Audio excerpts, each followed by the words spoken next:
Good morning student बच्चों। आज हम कृष्ण भक्ति शाखा की प्रमुख कवयित्री मीराबाई जी के जीवन परिचय का अध्ययन करेंगे। मीराबाई कृष्ण भक्ति शाखा की प्रमुख कवयित्री हैं। उनकी कविताओं में स्त्री पराधीनता के प्रति एक गहरी टीस है जो भक्ति के रंग में रंग कर और गहरी हो गई है। बच्चों, मीराबाई जो थी वो कृष्ण जी की अनन्य भक्त थी। उन्होंने बचपन से ही श्री कृष्ण को अपने पति के रूप में स्वीकार कर लिया था और यह बात कोई नहीं जानता था। मीराबाई का जन्म सन 1498 ईस्वी में मेड़ता में दूधा जी के चौथे पुत्र रतन सिंह के घर हुआ था।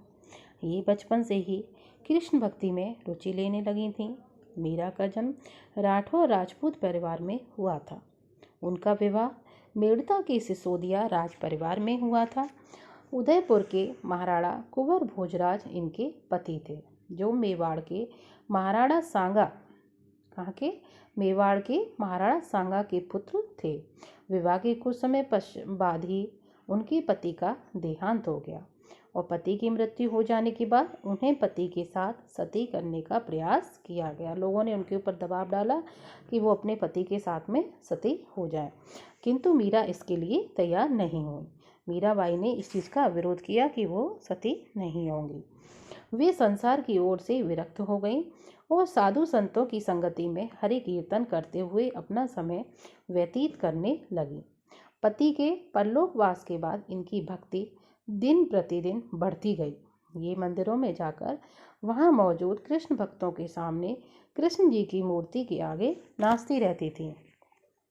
मीराबाई का कृष्ण भक्ति में नाचना और गाना राज परिवार को अच्छा नहीं लगा। उन्होंने कई बार मीराबाई को विष देकर मारने की कोशिश भी की। घर वालों के इस प्रकार के व्यवहार से परेशान होकर वह द्वारका और वृंदावन चली गईं। वह जहाँ जाती थी वहाँ लोगों का सम्मान मिलता था। लोग उन्हें देवी के जैसा प्यार और सम्मान देते थे। बच्चों, मीराबाई का समय बहुत बड़ी राजनीतिक उथल पुथल का समय रहा है। बाबर का हिंदुस्तान पर हमला और प्रसिद्ध खानवा की लड़ाई, जो कि बाबर और राणा संग्राम सिंह के बीच हुई, जिसमें राणा सांगा की पराजय भी हुई और भारत में मुगलों का आधिपत्य शुरू हुआ। हिंदुत्व के पतन और अवसान के दिन आरंभ हुए। देश में राजनीतिक अस्थिरता पैदा हुई, जिसमें धर्म और संस्कृति की रक्षा एक बहुत बड़ी चुनौती थी। तो उस समय जिस मीराबाई का जो समय था वो बहुत ही उथल पुथल का समय रहा था। लेकिन इन सभी परिस्थितियों के बीच मीराबाई का रहस्यवाद और भक्ति की निर्गुण मिश्रित सगुण पद्धति सर्वमान्य बनी।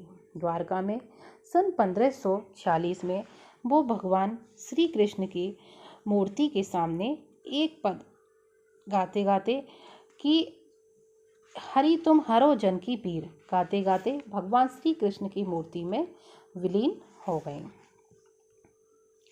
मीराबाई ने 4 ग्रंथों की रचना की। नरसी का मायरा गीत, गोविंद टीका राग, गोविंद राग सोरठ के पद। इसके अलावा मीराबाई के गीतों का संकलन मीराबाई की पदावली नामक ग्रंथ में किया जाता है। तो बच्चों, यह मीराबाई का जीवन परिचय था। आगे हम मीराबाई के पद का अध्ययन करेंगे।